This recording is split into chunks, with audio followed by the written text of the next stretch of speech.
Good evening മാറ്റിനി free വെബിനാറിലേക്ക് എല്ലാവർക്കും സ്വാഗതം. പതിപോലെ തിങ്കളാഴ്ച സൈക്കോളജിയുടെ ദിവസമാണ്. കഴിഞ്ഞ കുറേ ആഴ്ചകളായി, ഏകദേശം 5-6 ആഴ്ചകളായിട്ട് നമ്മൾ വിവാഹ ജീവിതവുമായിട്ടുള്ള കുറേ കാര്യങ്ങൾ ഇങ്ങനെ കണ്ടിന്യൂസ് ആയിട്ട് പഠിച്ചുകൊണ്ടിരിക്കുകയായിരുന്നു. അതിൻ്റെ അകത്ത് പ്രത്യേകം ശ്രദ്ധിക്കേണ്ടതായിട്ടുള്ള ഒത്തിരി സാഹചര്യങ്ങളുണ്ട്. തീർച്ചയായിട്ടും വ്യക്തിപരമാണ്, സബ്ജക്റ്റീവാണ്. ഓരോ വ്യക്തികൾക്കും അതിനകത്ത് മാറ്റങ്ങൾ വരാം. അതുകൊണ്ട് തന്നെ ഒത്തിരി ചർച്ചയ്ക്ക് കാരണമായ ഒരു വിഷയം. ഇന്ന് ആ വിഷയം തന്നെയാണ് കണ്ടിന്യൂ ചെയ്യുന്നത്. പക്ഷെ എടുക്കുന്ന വ്യക്തി മാറുന്നു മാത്രം. ഡോക്ടർ ലഹനാൻ സാറാണ് ഈ വിഷയം കൈകാര്യം ചെയ്യുന്നത്. വിവാഹ ജീവിതത്തിലൂടെ എങ്ങനെ നമുക്ക് ജീവിത വിജയം കൈവരിക്കാം. എല്ലാവർക്കും അറിയുന്ന വിഷയമാണെങ്കിലും പ്രതിസന്ധികളൊക്കെ ഉണ്ടാകുമ്പോൾ, ബുദ്ധിമുട്ടുകളും പ്രയാസങ്ങളും ഒക്കെ ഉണ്ടാകുമ്പോൾ, ബന്ധത്തിന് ഉലച്ചിലൊക്കെ ഉണ്ടാകുമ്പോൾ ഇങ്ങനെയുള്ള വിഷയങ്ങൾ വളരെ പ്രാധാന്യം. നമ്മൾ ഉദ്ദേശിക്കാത്ത മാനങ്ങൾ അതിനുണ്ടാകും. അതുകൊണ്ട് തന്നെ ഇന്ന് എങ്ങനെയാണ് ഈ ജീവിത വിജയം നേടിയെടുക്കാൻ പറ്റുന്നതെന്ന് ലഹനാൻ സാറിലൂടെ കേൾക്കാം. നിങ്ങളെല്ലാവരെയും പ്രോഗ്രാമിലേക്ക് ക്ഷണിക്കുന്നു. അതോടൊപ്പം പ്രിയപ്പെട്ട Lahanan sir. Lahanan sir, you are welcome. നല്ലൊരു സായം സന്ധ്യ. കുടുംബജീവിതത്തെ കുറിച്ച് നമുക്ക് എല്ലാവർക്കും അറിയാം. പക്ഷെ ചില പ്രധാനപ്പെട്ട കാര്യങ്ങളിലേക്ക് ഞാൻ നിങ്ങളുടെ ശ്രദ്ധ ക്ഷണിക്കുകയാണ്. യഥാർത്ഥത്തിൽ പ്രിയപ്പെട്ട സാബു സാറിനും ഈ പ്ലാറ്റ്ഫോമിലുള്ള എല്ലാവരും നന്ദിയുടെ നന്ദി. ജീവിത വിജയത്തിന്റെ പൂർണ്ണതയ്ക്ക് വിവാഹ ജീവിത വിജയത്തിന് അനിവാര്യമോ? അതാണ് എൻ്റെ ചോദ്യം. പ്രതികരിക്കാം. ജീവിത വിജയത്തിന് വിവാഹ ജീവിതത്തിന്റെ വിജയം അനിവാര്യമോ? അത് നമ്മൾ ചിന്തിക്കേണ്ട വിഷയം അത് തന്നെയാണ്. അൺമ്യൂട്ട് ചെയ്യാം, 2 വാക്ക് പറയാം, നമുക്ക് തുടരാം. നമ്മുടെ ഈ പ്ലാറ്റ്ഫോമിൽ വളരെ ചെറുപ്പക്കാർ മാത്രമേ ഉള്ളൂ. അതുകൊണ്ട് അവർക്ക് ധൈര്യമായി സംസാരിക്കും. നമ്മളെ ഈ ഒറ്റയാനെ പോലെ ജീവിച്ചിട്ട് കാര്യമില്ല. നമ്മളെ ഫാമിലിയായി ജീവിക്കുമ്പോഴാണ് ജീവിതത്തിന് ഒരു അർത്ഥം ഉണ്ടാകുന്നതും. ഉത്തരവാദിത്വബോധം വേണം. ഉത്തരവാദിത്വബോധം ഉണ്ടെങ്കിലല്ലേ മാത്രമേ ആ ജീവിതത്തിന് അർത്ഥമുള്ളൂ. അതുകൊണ്ട് കുടുംബജീവിതം എപ്പോഴും അത്യന്താപേക്ഷമായ കാര്യമാണെന്ന് എൻ്റെ അഭിപ്രായം. അതായത് സാർ അതാണ് ഉദ്ദേശിച്ചത്, എനിക്കറിയില്ല. അത് തന്നെയാണായിരിക്കും തോന്നുന്നു അല്ലേ? അത് തന്നെയാണ് ഉദ്ദേശിച്ചത്. ഈ നമ്മൾ ഈ ഒറ്റയാനായി പോകുമ്പോൾ ഏത് കുഴിയിലും വീണു പോകാം. കൂടെ ഒരു ചിന്നയാന ഉണ്ടെങ്കിൽ വീഴ്ചയ്ക്ക് മുമ്പ് ഒരു പിടുത്തം നമുക്ക് കിട്ടുമ്പോൾ അലർട്ട് ചെയ്യപ്പെടുന്ന ഒരവസ്ഥ വിവാഹ ജീവിതത്തിൽ തന്നെ കിട്ടുകയും അതിന് മറുപുറങ്ങളും അപ്പുറങ്ങളും ഒക്കെ ഉണ്ടെങ്കിലും അതൊന്നും നീക്കി നിർത്തിയാലും ഞാൻ ഈ പറയുന്ന വശത്തേക്ക് വരും. അപ്പൊ ഞാൻ ചോദിച്ച ചോദ്യം മനസ്സിലായി, ഉത്തരവും കൃത്യമാണ്. ഒരു ചെറിയ മൗനം നമുക്ക് എല്ലാവർക്കും ഉണ്ടായി ആ സെക്കൻഡിൽ. എന്താണ് പറയേണ്ടത്? ആ മൗനത്തെ ഗണ്ണിച്ചുകൊണ്ട് വേണുഗോപാൽ സാറ് സംസാരിക്കുകയാണ്.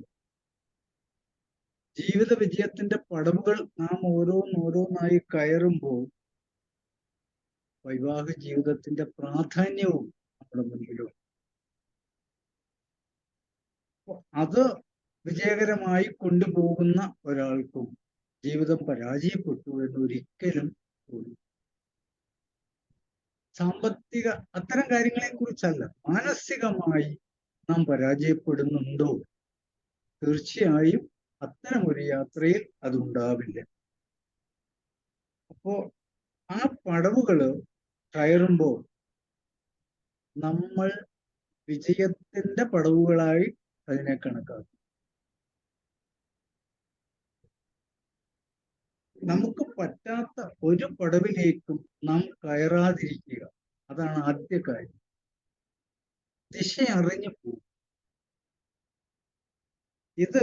ഈ ദിശ മറ്റൊരാളെ ഏൽപ്പിക്കേണ്ട കാര്യമില്ല, അല്ലെങ്കിൽ അത് പറ്റില്ല. നമ്മുടെ ജീവിതത്തിന്റെ ദിശ നമ്മൾ തന്നെയാണ് അന്വേഷിക്കേണ്ടത്. അത് കൃത്യമായ ദിശയാണെന്ന് നമുക്ക് ഉറപ്പുണ്ടാക്കണം. ഇരട്ട എഞ്ചിൻ, മുൻപിലും ഒരു എഞ്ചിൻ പുറകിലും ഒരു എഞ്ചിൻ ഘടിപ്പിച്ചൊരു ട്രെയിനാണ് ഈ ജീവിതയാത്ര. ആ രണ്ട് എഞ്ചിനുകളും കൃത്യമായി ആവശ്യാനുസരണം തള്ളുമ്പോഴാണ് ദീർഘമായ നീളമുള്ള ഭാരമുള്ള ആ വണ്ടി മുന്നോട്ട് പോകും. വിവാഹ ജീവിതം ഭാരമുള്ളൊരു വണ്ടി തന്നെയാണ്, അല്ല എന്ന് ആരും ചിന്തിക്കേണ്ട. ആണ്, നമ്മളൊക്കെ അത് അനുഭവിക്കുന്നവരാണ്. പക്ഷെ ലക്ഷ്യത്തിലേക്ക് എത്താൻ രണ്ട് എഞ്ചിനുകൾ ഉണ്ടെങ്കിൽ വളരെ എളുപ്പത്തിൽ കയറിപ്പോകാം എന്നുള്ളതാണ് എൻ്റെ മുമ്പിൽ നിങ്ങൾക്ക് പറഞ്ഞു തരാൻ. ഭാര്യയും ഭർത്താവും രണ്ട് എഞ്ചിനുകളായി കണക്കാക്കിയാൽ അവരുടെ വലി നമ്മുടെ മക്കളടക്കമുള്ള യാത്രക്കാരെയാണ്.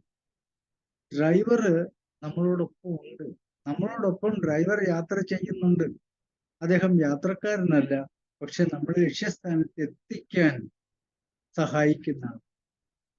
അവിടെയാണ് ആ ഭാരം വഹിക്കുന്നവര് ജീവിത വിജയത്തിന് ആത്മാർത്ഥമായ അൺകണ്ടീഷണലായ ഒരു താങ്ങലാണ്.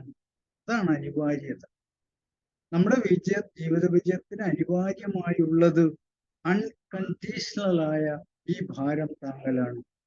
ഈ ഭാരം പേറി മുന്നോട്ട് പോവുകയാണ്.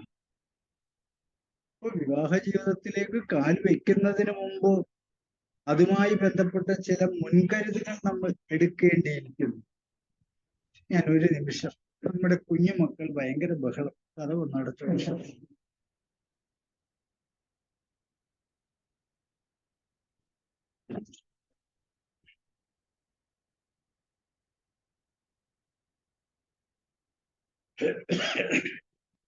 അപ്പം ഈ വിവാഹ ജീവിതത്തിന് മുമ്പ് തന്നെ അതൊരു കാത്തിരിപ്പിന്റെ അവസാനം കൂടിയാണ്.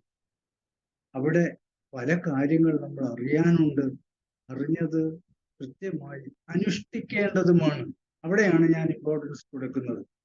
പലതും നമുക്കറിയാം, പക്ഷെ നമ്മൾ അനുഷ്ഠിക്കാറില്ല, പ്രവർത്തിക്കാറില്ല. അവിടെ അത് പ്രയോഗത്തിൽ കൊണ്ടുവരാൻ പ്രയാസങ്ങൾ വരുമ്പോൾ നാം പുറകോട്ട് പോകും. കയറ്റം കയറുന്ന വണ്ടി പുറകോട്ട് പോയി അപകടത്തിലാണ് എത്തുക. അപ്പോൾ കയറ്റം കയറാൻ ഈ രണ്ട് എഞ്ചിനുകൾ ഒന്നുപോലെ പ്രവർത്തിക്കുമ്പോൾ ആ അപകട സാധ്യതയിൽ നിന്ന് നാം മാറിക്കൊണ്ടിരിക്കും. ലോകം മാറിക്കൊണ്ടിരിക്കുകയാണ്. അതിനനുസരിച്ച് നമ്മുടെ കാൽവെപ്പുകളും മാറേണ്ടിയിരിക്കുന്നു, നമ്മുടെ കാഴ്ചപ്പാടുകളും മാറിയിരിക്കുന്നു.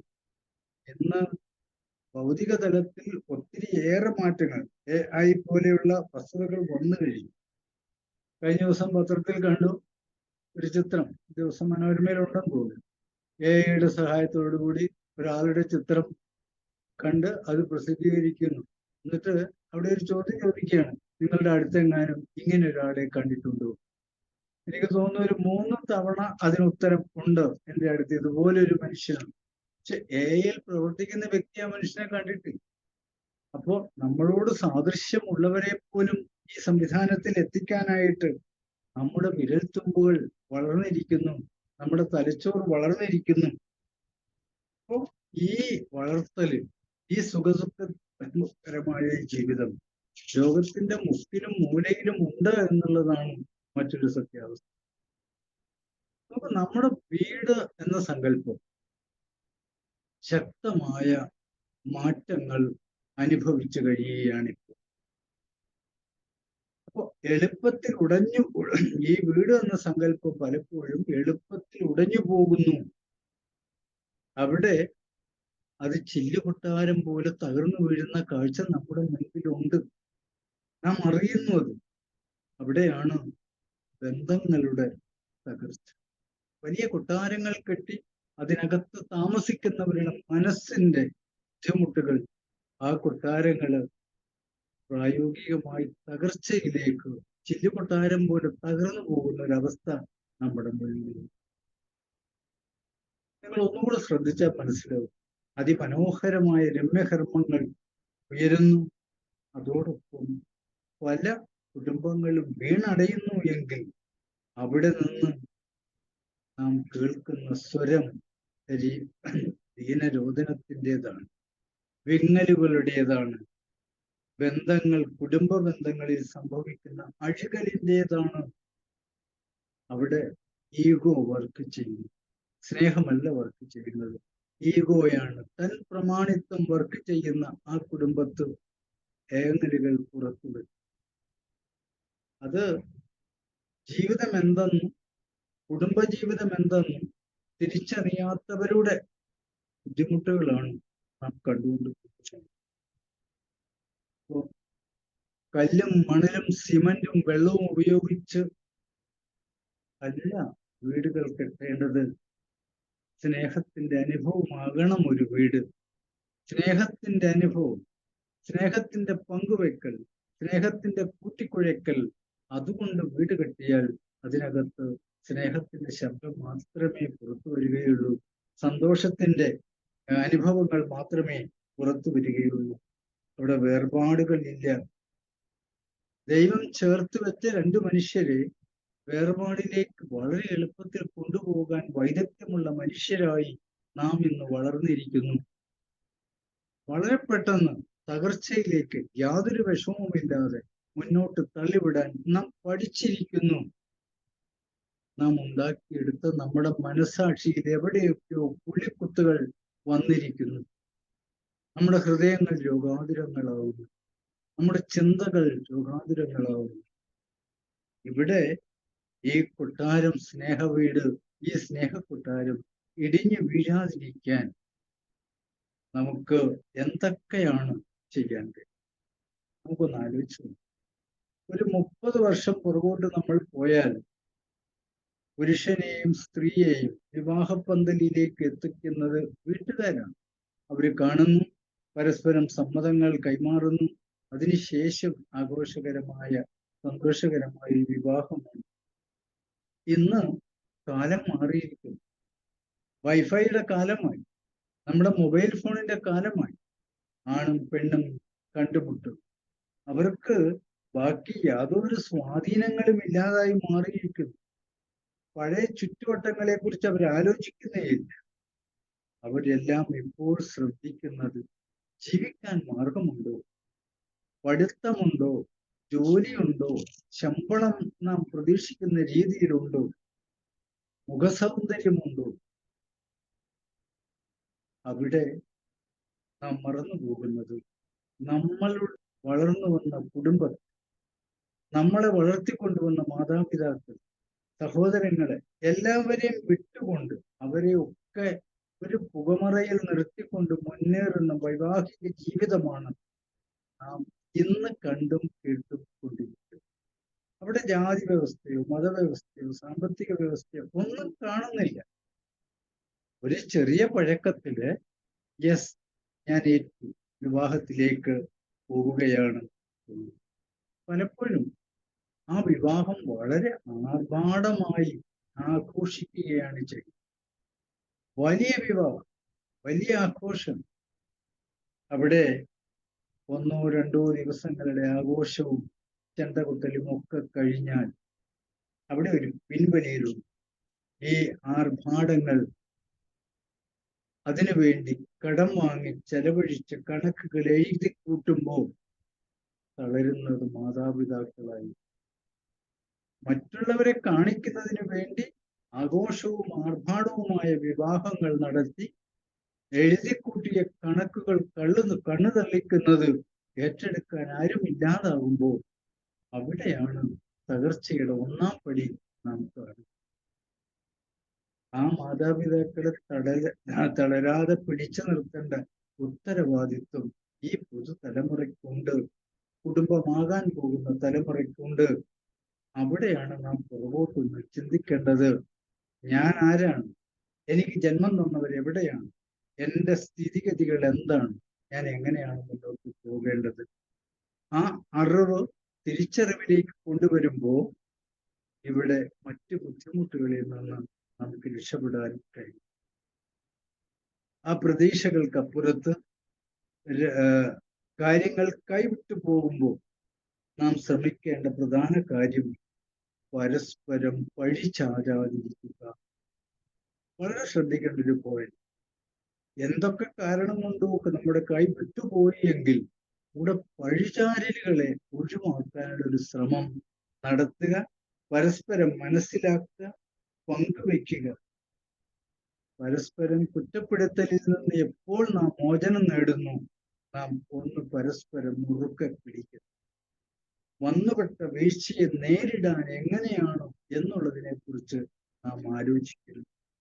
ഇത് ഒറ്റയ്ക്ക് ചെയ്യാനുള്ളതല്ല, കൂട്ടമായി ചെയ്യാനുള്ളതാണ്. അങ്ങനെ ഒരു മാനസികാവസ്ഥ നാം വളർത്തിയെടുത്താൽ അത് ജീവിത വിജയത്തിലേക്കുള്ള ഒന്നാമത്തെ പടിയായി മാറുമെന്നുള്ളതാണ് വസ്തുത. ശരിയാണോ സാർ ഞാൻ പറഞ്ഞു? ഒരു 2 നിമിഷം മാത്രം. കൂട്ടമായി പ്രതിസന്ധിയിൽ കൂട്ടമായ പ്രവർത്തനം നടക്കുമ്പോൾ നമ്മുടെ ജീവിത വിജയത്തിന് അത് പ്രതീക്ഷയാകുന്നു. അത് മുന്നോട്ടുള്ള ഒന്നാമത്തെ പടിയായി മാറുന്നു. റോയ് സാറേ പറയും. 2 മിനിറ്റ് തന്നിട്ടുള്ളൂ, അത് കഴിഞ്ഞാൽ ഞാൻ മുന്നോട്ട്. റോയ് സാറിനെ കാണുന്നുള്ളൂ, അതുകൊണ്ടാ പറയും. സാർ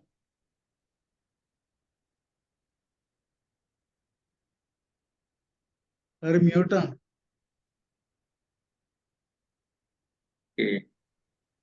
സാർ പറഞ്ഞ കാര്യങ്ങളൊക്കെ കറക്റ്റ് തന്നെ.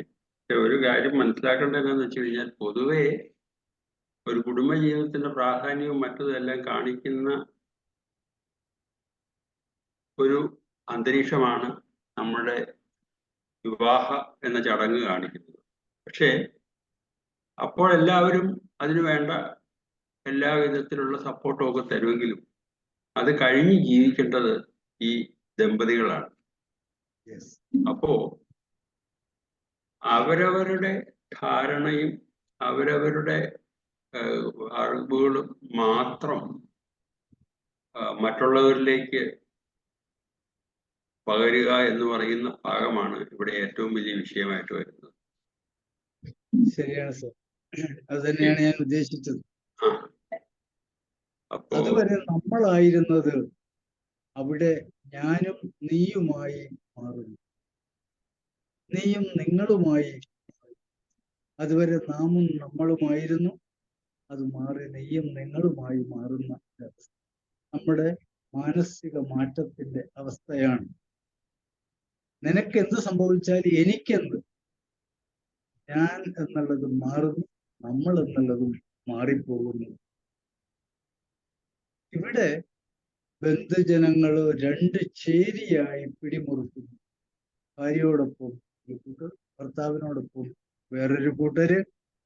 2 കൂട്ടരും കൂടെ ആ കുടുംബം, ചെറു കുടുംബം തുടങ്ങിയ കുടുംബം കലക്കി 2 പേരും കരയിൽ കയറി മാറി നിൽക്കുന്ന അവസ്ഥയും നമ്മൾ കാണുന്നു. അവിടെയാണ് വിവാഹമോചനം എന്നൊരു ചങ്ങാതി അതിനിടയിൽ സംഭവം കയറി വരാൻ സാധ്യതയുള്ളൂ. ഞാൻ അടിസ്ഥാനപരമായി ഇതൊക്കെ പറഞ്ഞെന്നേ ഉള്ളൂ. ഇവിടെ 2 സ്ത്രീയും പുരുഷനും പെരുവഴിയിൽ നിന്നും തേങ്ങുന്ന കാഴ്ചയാണ് നമുക്ക് കാണാൻ കഴിയുന്നത്. കലക്കിയവർ കയറിക്കഴിഞ്ഞു, പിടിക്കാനുള്ളത് പിടിച്ചു കഴിഞ്ഞു. കുളം അവിടെ കലകി തന്നെ നിൽക്കുകയാണ്. അതിൽ മുങ്ങേണ്ടവർ പെരുവഴിയിൽ ഒറ്റയ്ക്കായി തേങ്ങുന്ന കാഴ്ചയും നമുക്ക് കാണാൻ കഴിയും.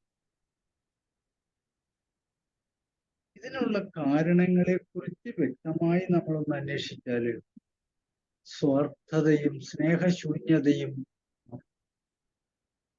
സ്നേഹശൂന്യതയും സ്വാർത്ഥതയും കയറി വരുമ്പോൾ തുറന്നു പറച്ചിലുകൾ അവസാനിക്കുന്നു. ഒരു പ്രശ്നത്തിന് തുറന്നു പറച്ചിലുകളാണ് ഏറ്റവും വലിയ മരുന്ന്. എനിക്ക് തെറ്റുപറ്റിയെങ്കിൽ ശരിയാണ്, ഞാനത് സമ്മതിക്കുന്നു. ഒരു ഏറ്റുപറച്ചിലിന്റെ അവസ്ഥ അവിടെ ഉണ്ടാകുമ്പോൾ അകന്നുപോയ കണ്ണി അടുത്തു വരും. ആ ചങ്ങല പൊട്ടുകയല്ല ചെയ്യുക, കൂടുതൽ പൊട്ടുകയാണ് ചെയ്യുക. നമ്മൾ ഇവിടെ ഒന്ന് മാറി ചിന്തിച്ചാലോ, ഇരുവരുടെ തീരുമാനം എടുക്കാൻ അവരവരെ അനുവദിക്കുന്നു. തീരുമാനമെടുത്തതിൽ കൈകടത്താതിരിക്കാൻ പരസ്പരം ചിന്തിക്കും. ആ തീരുമാനങ്ങൾ ശരിയെങ്കിൽ അത് അംഗീകരിച്ച് നാം പങ്കാളിയോട് ചേർന്നാണ് നമ്മൾ മുന്നോട്ട് പോകുന്നത്. ആ ഉള്ളിലുള്ള ആഗ്രഹം അടുപ്പത്തിന്റെയും പരസ്പര സ്നേഹത്തിന്റെയും സ്വാതന്ത്ര്യത്തിന്റെയുമാണ്. നാം സംസാരിക്കുമ്പോൾ ഹൃദയത്തിൽ തട്ടി സംസാരിക്കുക. തൻ്റെ ബാക്കിപത്രത്തോട് സ്നേഹത്തോടെ പെരുമാറാൻ ആ ഒത്തുചേരലുകൾ മാനസികവും ശാരീരികവുമായി ഒത്തുചേരുമ്പോൾ ഇവിടെ ദാമ്പത്യ ജീവിതത്തിന്റെ വിജയത്തിലേക്കുള്ള രണ്ടാമത്തെ പടിയായി നാം കയറിപ്പോകുന്നു. അത് ജീവിത വിജയത്തിലേക്കുള്ള പടിയായി. ഇവിടെ എവിടെയെങ്കിലും ഒന്ന് താളം തെറ്റിയാൽ മൊത്തമായി ജീവിതം തന്നെ താളം തെറ്റുന്നു. വിജയത്തിന്റെ താളത്തിലേക്ക് പോകാൻ കഴിയാതാവുന്നു.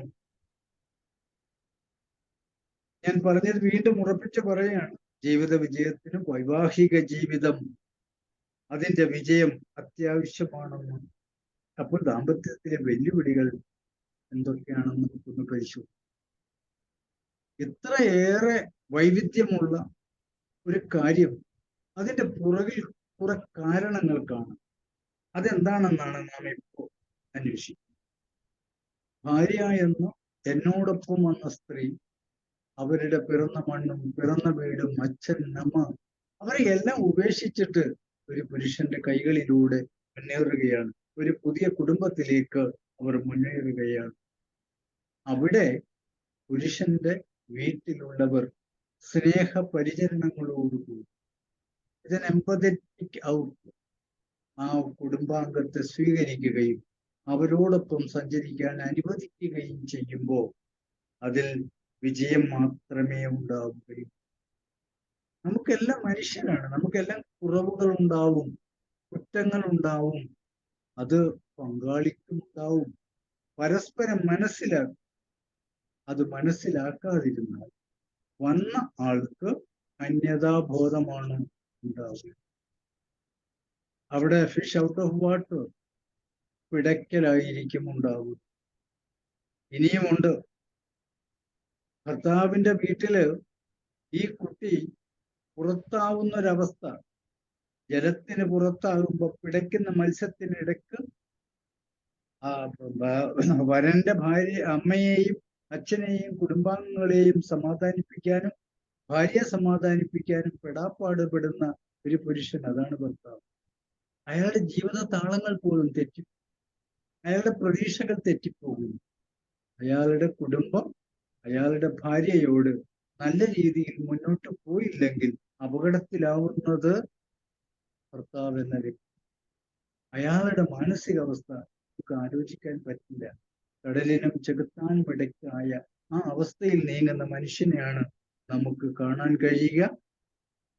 അവിടെ കുടുംബത്തിന്റെ തകർച്ചയ്ക്കുള്ള ആദ്യത്തെ കല്ല് ഇടുകയാണ്. അവിടെ സൗന്ദര്യത്തെക്കുറിച്ചും പാരമ്പര്യത്തെക്കുറിച്ചും സാമ്പത്യത്തെക്കുറിച്ചും ഒക്കെയാണ് ചർച്ച. ആ മനുഷ്യജീവിയെക്കുറിച്ച് യാതൊരു ചർച്ചയുമില്ലാതെ മുന്നോട്ട് പോകുന്നു. ഇവിടെ നമുക്ക് ചെയ്യാൻ കഴിയുന്ന ഒരേ ഒരു കാര്യം പങ്കാളിയുടെ ബലഹീനത, അവരുടെ പ്രയാസങ്ങൾ നാം അംഗീകരിക്കുക. അതിന് കിടന്ന പ്രതീക്ഷകളും ആർഭാടങ്ങളും ധൂർത്ത് ഇവയെല്ലാം ഒഴിവാക്കുക. ഇത്തരം കാര്യങ്ങൾ നാം കൊണ്ടു നടക്കുമ്പോൾ വീണ്ടും അവിടെ പരാജയത്തിലേക്കുള്ള യാത്രയാണ്. പ്രത്യേകിച്ച് ധൂർത്ത് നമ്മൾ പല കുടുംബങ്ങളിലും കാണാറുണ്ട്. വിവാഹവുമായി ബന്ധപ്പെട്ടുള്ള ധൂർത്തിന്റെ കടബാധ്യതയില് ആ ജീവിതങ്ങൾ പതുക്കെ പതുക്കെ താഴോട്ട് വരുന്നത്. വൈവാഹിക ജീവിതത്തില് ഭർത്താവ് ചിന്തിക്കേണ്ട, അറിയേണ്ട, മനസ്സിലാക്കേണ്ട ചില കാര്യങ്ങളാണ് ഇനി ഞാൻ അടുത്ത് പറയാൻ പോകുന്നത്. എന്തെങ്കിലും പറയാനുണ്ടോ സർ? ഭർത്താവ് ചിന്തിക്കേണ്ട ചില പ്രത്യേക കാര്യങ്ങൾ.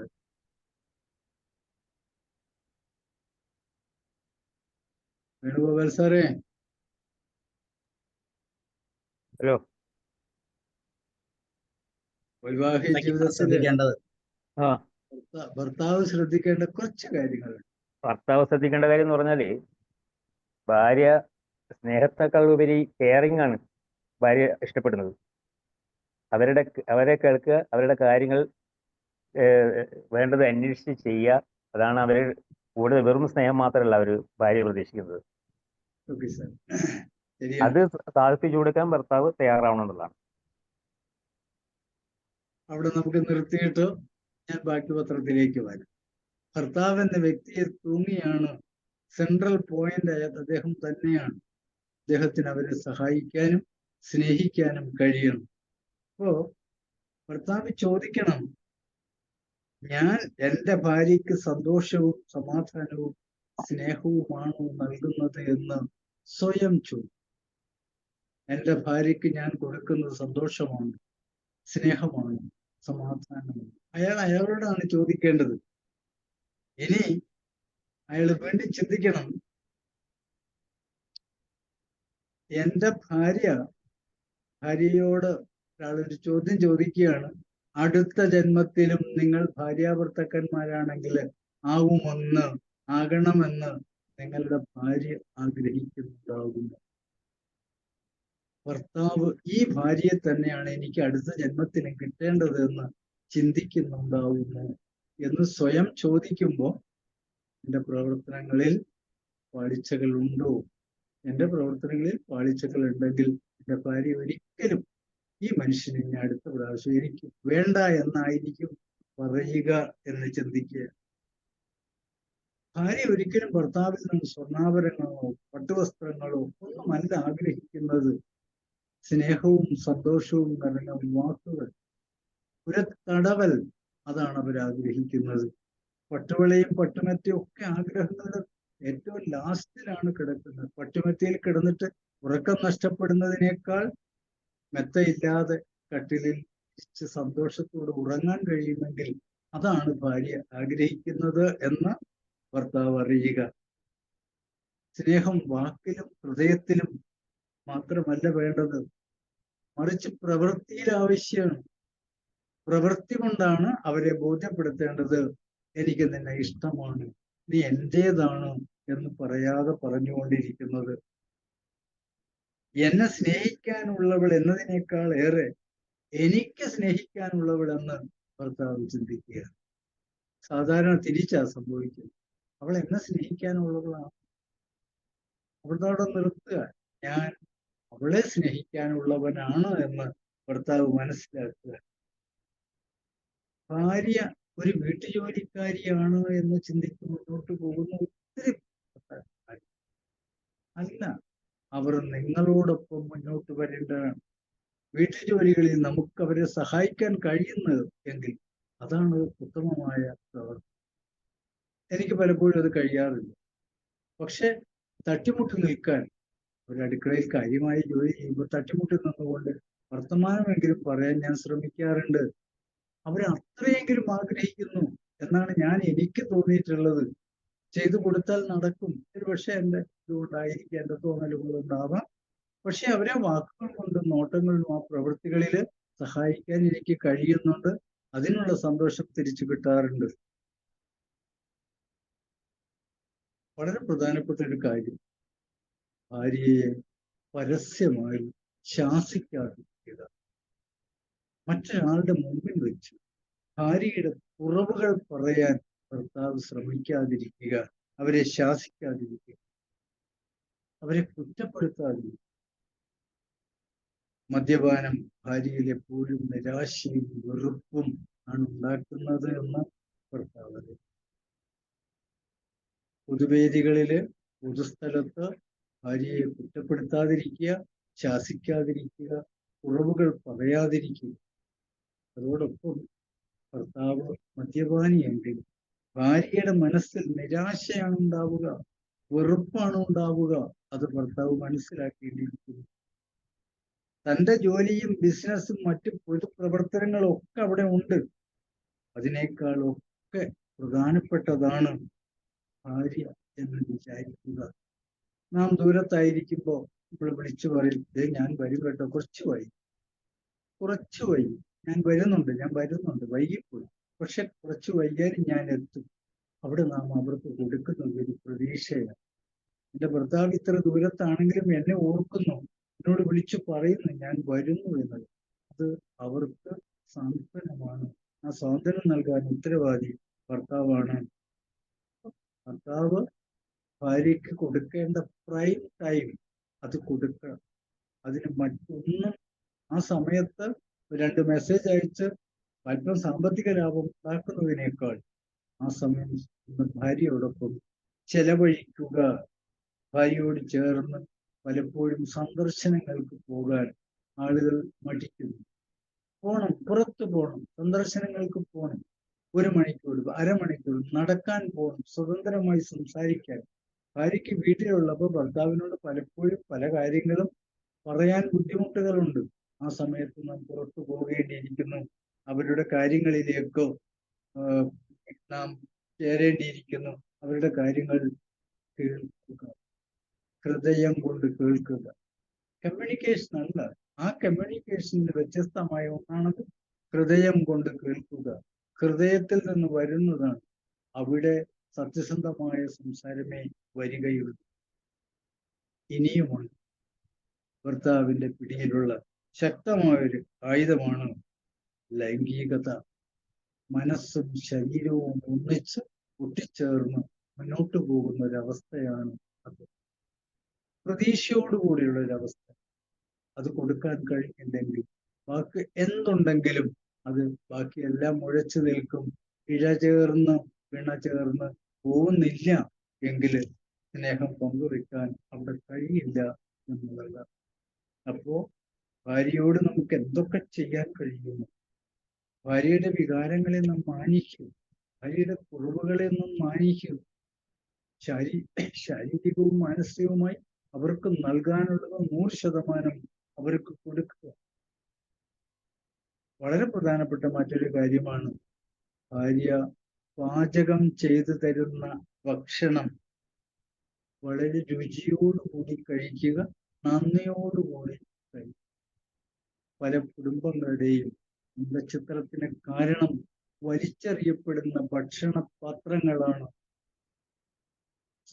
എത്രയോ സമയം കാഴ്ചവെച്ചിട്ടാണ്, ബലി കഴിച്ചിട്ടാണ് അങ്ങനെ ഒരു ആഹാര പദാർത്ഥം ഉണ്ടാക്കി വിളമ്പി നമ്മുടെ മുന്നിൽ എത്തിക്കുന്നത്.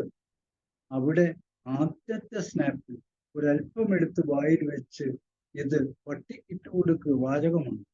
വലിച്ചെറിയുന്ന അവസ്ഥ. കുടുംബജീവിതം തളരാൻ ഒന്നും വേണം. ഭർത്താവിന്റെ മനസ്സിലേക്ക് ഭാര്യയ്ക്ക് കയറാനുള്ള ഏറ്റവും എളുപ്പ വഴി ഭക്ഷണമാണ്. പക്ഷെ ഭർത്താവ് നല്ല വാക്കുകൾ കൊണ്ട് അവരെ സന്തോഷിപ്പിക്കുമ്പോൾ ചിലപ്പോൾ ഉപ്പ് കുറഞ്ഞെന്ന് വരാം. ആഹാരം കഴിഞ്ഞ ശേഷം ഒരല്പം ഉപ്പ് കൂടെ ഉണ്ടായിരുന്നെങ്കിൽ നന്നായിരുന്നു എന്ന് പറയുന്നതിന് പകരം നീ എന്നോട് ദേഷ്യം തീർക്കാനാണോ ഉപ്പിടാഞ്ഞത് എന്ന് ചോദിക്കുന്നത് വ്യത്യസ്തമാണ്. ഭക്ഷണം കഴിക്ക്, ഒരല്പം കൂടെ എനിക്ക് വേണം, സന്തോഷത്തോടെ പറയാം. ഉപ്പായ രീതിയിലല്ല നമ്മുടെ മുൻപിൽ അപ്പോൾ വന്നിരിക്കുന്നത്. അവരുടെ അധ്വാനമാണ്. ഏതോ ഒരു ദുർബല നിമിഷത്തിൽ അവർ ഉപ്പിടാൻ മറന്നുപോയി. സന്തോഷത്തോടെ അത് നാം പറയുമ്പോൾ അടുത്ത അവിടെ ഒരിക്കലും അത് സംഭവിക്കില്ല. ഉപ്പിടാതെ നമ്മുടെ മുൻപിൽ വരികയില്ല. അപ്പോൾ നാം അവർ കൊണ്ടുതരുന്ന ആഹാരം നന്ദിയോടെ സംതൃപ്തിയോടെ നാം കഴിക്കുക. അതിന് അഭിനന്ദനങ്ങൾ കൊടുക്കുക, അഭിനന്ദനങ്ങൾ നാം കൊടുക്കുക, അതിനൊരു അപ്രീസിയേഷൻ കൊടുക്കുക. അവിടെയൊക്കെ അവരുടെ മാനസികമായ വളർച്ചയ്ക്ക്, കുടുംബത്തിന്റെ ഭദ്രതയ്ക്കും അത് സഹായിക്കും എന്നുള്ളതാണ്. ഈ വിവാഹ വാർഷികങ്ങൾ സ്ത്രീയെ സംബന്ധിച്ചിടത്തോളം ഞാൻ പറഞ്ഞു, കുഞ്ഞു കുഞ്ഞു സമ്മാനങ്ങൾ. നമ്മുടെ വെഡിങ് ആനിവേഴ്സറി ആണ്, അതിന് നേരത്തെ ചിലപ്പോൾ പറഞ്ഞിരിക്കാം, പലപ്പോഴും മറന്നുപോയിരിക്കാം. പക്ഷെ ഓർമ്മ വെച്ച് കുഞ്ഞു കുഞ്ഞു സമ്മാനങ്ങൾ വിവാഹ ദിവസം ആ ദിനം ചെറിയ രീതിയിൽ, വലിയ രീതിയിലൊന്നും വേണമെന്നില്ല. അത് സ്നേഹത്തിന് ഏറ്റവും പങ്കുവെക്കപ്പെടാൻ ഏറ്റവും നല്ല കാര്യം സമ്മാനങ്ങൾ കൊടുക്കുക എന്നുള്ളത്. പുരുഷന് ചിലപ്പോൾ ആ സമ്മാനത്തെ കുറിച്ചൊന്നും വലിയ വാല്യൂ ഒന്നും കാണില്ല. സ്ത്രീക്കൊരു കൊച്ചു പൊതിയാണ്, നമ്മുടെ വിവാഹ വാർഷികത്തിന്റെ ഓർമ്മയാണ് ഇതെന്ന് പറഞ്ഞ് സമ്മാനിക്കുമ്പോൾ അത് വലിയ കാര്യമായി അവർ സ്വീകരിക്കപ്പെടും എന്നുള്ളതാണ് മറ്റൊരു കാര്യം. ഈ ഭാര്യ, നാം ഭർത്താവ് എവിടെ പോയാലും കാത്തിരിക്കുന്ന ഒരു സ്വഭാവം. അപ്പൊ ആ കാത്തിരിപ്പിനെ നമ്മൾ ഒന്ന് തലോടുക. നീ കിടന്നില്ലേ ഇതുവരെ? കിടക്കായിരുന്നു. അപ്പോ ഭർത്താവ് എന്നെ കുറിച്ച് ആലോചിക്കുന്നു എന്ന് അവരെ ബോധ്യപ്പെടുത്തുന്ന ഒരവസ്ഥ കൂടെയാണ് നാം ചെയ്യാൻ പാടില്ലാത്ത, ഭർത്താവ് തീർച്ചയായും ചെയ്യാൻ പാടില്ലാത്തൊരു കാര്യമുണ്ട്. അടക്കി ഭരിക്കുക, ഭാര്യയെ അടക്കി ഭരിക്കുക. ഏറ്റവും നീചമായ ഒരു പ്രവൃത്തിയാണ്. തുല്യ സ്റ്റാറ്റസ് ഉള്ള ഒരാൾ മറ്റൊരാളെ അടക്കി ഭരിക്കുന്നതിന് വാക്കുകൾ പ്രയോഗിക്കുക വേദനയാണ്. കത്തി കൊണ്ട് കുത്തുന്നതിനേക്കാൾ വേദന അനുഭവിക്കുന്നു. പറഞ്ഞത് മറ്റാരുമല്ല, ദൈവത്തെ പോലെ സൂക്ഷിക്കുന്ന എൻ്റെ ഭർത്താവിന്റെ നാവിൽ നിന്നാണ് ഇത് വന്നത്. സഹിക്കാൻ പറ്റുന്നു ആ കാര്യം. അവസാനമായിട്ട് ഈ വിവാഹശേഷം ഭാര്യയുടെ പൂർവകാല ചരിത്രങ്ങൾ തോണ്ടുന്ന ചില വിഷജീവികളുണ്ട് ഭർത്താക്കൻ. അരുത്. നിങ്ങൾ അതൊക്കെ ആലോചിച്ച് അന്വേഷിച്ച് പൂർത്തിയാക്കിയിട്ട് മാത്രം മതി വിവാഹം എന്ന ആ കൂടാശ്ശേരിക്ക് കയറി പോവാൻ. ഇത് കഴിഞ്ഞ് എല്ലാം കഴിഞ്ഞ് പതുക്കെ ഇതിന്റെ പുറകെ പോകുന്നതോടുകൂടി സ്ത്രീക്ക് നീറ്റൽ മാത്രമാണ് സ്നേഹത്തിന് പകരം നിങ്ങൾ കൊടുക്കുക, നമ്മൾ കൊടുക്കുക.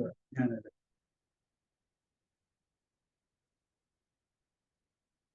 ഇത്രയെങ്കിലും ചുരുങ്ങിയത് ഭർത്താക്കന്മാർ ശ്രദ്ധിക്കണമെന്ന് പറയുകയാണ്. വേറെ ആർക്കെങ്കിലും എന്തെങ്കിലും ആഡ് ചെയ്യാനുണ്ടെങ്കിൽ വീണ്ടും 2 മിനിറ്റ് തരുന്നു.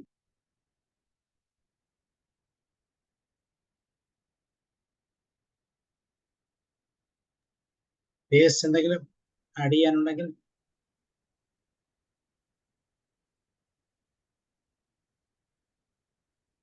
ഓക്കെ, ആഡ് ചെയ്യാനില്ല. സമയം മുന്നോട്ട് പോകുന്നു. ഒരല്പസമയം കൂടി ഞാൻ എടുക്കും.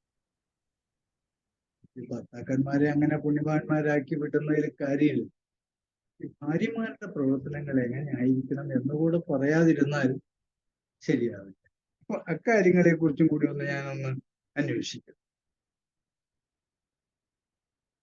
ഒന്നാമതായിട്ട് അവരുടെ ഭാഗത്തു നിന്ന് ഭർത്താവിനെ പൂർണ്ണ മനസ്സോടും കൂടി പൂർണ്ണ ശരീരത്തോടും കൂടി സ്വീകരിക്കും. എനിക്ക് കിട്ടിയ ആ ഭർത്താവിന് പൂർണ്ണത കണ്ടെത്തുക. കുറവുകളുണ്ട്, മനുഷ്യർ കുറവുകളെ മാറ്റിവെച്ച് ഉള്ളതിൻ്റെ പൂർണ്ണത, ആ പൂർണ്ണതയെ മുഴുവനാക്കി സ്വീകരിക്കുക. അവിടെ ഭാര്യയും സ്വയം ചോദിക്കേണ്ട ഒരു ചോദ്യമുണ്ട്. ഞാൻ ഭർത്താവിന് ആശ്വാസവും സുഖവും സന്തോഷവും ആണോ നൽകുന്നത്? ഭർത്താവ് സ്വയം ചോദിച്ച അതേ ചോദ്യം ഭാര്യയും ചോദിക്കുന്നു. ഇനി എത്ര ജന്മമുണ്ടെങ്കിലും ഈ ഭർത്താവ് തന്നെ മതി എന്ന് പറയാൻ കഴിയും. ആ 2 ചോദ്യങ്ങൾ വളരെ പ്രധാനപ്പെട്ടതാണ്. എല്ലാ നല്ല പ്രവർത്തനത്തിനും ഭർത്താവിന് കൂട്ടായിരിക്കാൻ ഭാര്യമാർ ശ്രദ്ധിക്കണം. അങ്ങനെ ശ്രദ്ധിക്കേണ്ടിയിരിക്കുന്നു. അവർ അങ്ങനെ നല്ല ഇണയും നല്ല തുണയുമായി മുന്നോട്ട് പോകാൻ സ്വതന്ത്രമായി സന്തോഷത്തോടെ 100% കയറി വരുമ്പോൾ ജീവിത വിജയത്തിനുള്ള ഒന്നാമത്തെ പടിയായി അത് വരും. അപ്പോൾ നമ്മുടെ ഭാര്യ ചിന്തിക്കേണ്ടത്, എൻ്റെ ഭർത്താവിൻ്റെ ജോലി എന്താണ്, അയാൾക്ക് കിട്ടുന്ന വരുമാനം എന്താണ്, നമ്മുടെ ചെലവുകൾ എന്താണ്, അതൊന്ന് ചർച്ച ചെയ്യാൻ, അല്ലെങ്കിൽ അത് മനസ്സിലാക്കി വെക്കാനെങ്കിലും ഭാര്യയ്ക്ക് കഴിയണം. മനസ്സ് തുറന്ന് സംസാരിക്കണം. ആ വരവിന്റെ അടിസ്ഥാനത്തിൽ മാത്രമേ ഭാര്യ ചെലവുകളെ കുറിച്ച് ചിന്തിക്കാവൂ. അല്ലെങ്കിൽ അവിടെയും കടമെന്ന തീരാക്കടമായി നമ്മുടെ മുന്നിലേക്ക് കേൾക്കും. കഴിയാവുന്നിടത്തോളം രാത്രിയെങ്കിലും ഒന്നിച്ച് ഭക്ഷണം കഴിക്കുക. മേശപ്പുറത്ത് വിളമ്പി വെച്ച് 2 പേരും ഒന്നിച്ച്. ഈ കൗൺസിലിംഗ് ഉള്ളപ്പോൾ സാർ അത് എങ്ങനെയാ സാധിക്കുക? ഞാൻ എപ്പോഴും അടുക്കളയിൽ തന്നെയല്ലേ. അവർ വിചാരിച്ചാൽ സാധിക്കും. ഉണ്ടാക്കി വെച്ച ഭക്ഷണം അവർക്ക് വേണ്ടിയിട്ടുള്ളതാണ്, മക്കൾക്ക് വേണ്ടിയിട്ട് കൂടി ഉള്ളതാണ്. മേശയുടെ പുറത്ത് സാധനങ്ങൾ വിളമ്പി പ്ലേറ്റുകൾ നിരത്തി ഒരു ട്രിപ്പ് വിളമ്പിക്കഴിഞ്ഞ് ഭാര്യയും ഇരിക്കുന്നു. പിന്നെ വേണ്ടവർക്ക് പ്ലേറ്റ് എടുത്തോളൂ. ചെറിയ കുട്ടിയാണെങ്കിൽ നാം എടുത്തു കൊടുക്കും. അങ്ങനെ ഭക്ഷണം കഴിക്കുമ്പോൾ അതിനൊരു സന്തോഷമുണ്ട്, ഒരു നിറവുണ്ട്. അങ്ങനെ കഴിക്കാനായിട്ട് ഭാര്യമാർ അവസരമൊരുക്കുക. എന്നെ അടുക്കളയിലേക്ക് നേർച്ചക്കോഴിയാണ് അല്ല, നിങ്ങൾ അങ്ങനെ ചിന്തിക്കുന്നതാണ്. ആ ചിന്ത മാറ്റുക. ഞാൻ ഈ വീട്ടില് പ്രധാനപ്പെട്ട ഒരു അംഗമാണ്, അവര് ഒന്നിച്ചാണ് ആഹാരം കഴിക്കേണ്ടത്. അതിനെക്കുറിച്ച് നമ്മൾ മനസ്സിലാക്കുക, അതുപോലെ ചെയ്യാനായിട്ട് ശ്രമിക്കുക. ഇവിടെ നോക്കൂ, ഭാര്യയുടെ ഭാഗത്തു നിന്ന് ഈ ജനനം, ജന്മദിനങ്ങള്, വിവാഹ ദിനങ്ങള് അതൊക്കെ ആഘോഷിക്കാനുള്ള ഒരു ചെറിയ നമ്മള് ചെറിയ പാഠങ്ങളിൽ പഠിച്ചിട്ടുണ്ട്. ഭാര്യയുടെ മുടി മുറിച്ച് ഭർത്താവിന് വാച്ചും, ഭർത്താവിന്റെ വാച്ച് വിറ്റ് ഭർത്താവ് ഭാര്യയ്ക്കുള്ള സമ്മാനങ്ങൾ പരസ്പരം അറിയുന്നില്ല. തലമുടിയിൽ വെക്കാനുള്ള ഒരു സ്വർണ്ണ ലേസ് കൊണ്ടുവരികയാണ്, തലമുടി പോയി കഴിഞ്ഞു. പക്ഷെ അവർ എക്സ്ചേഞ്ച് ചെയ്തത് സ്നേഹമാണ് എന്ന് മനസ്സിലാക്കി.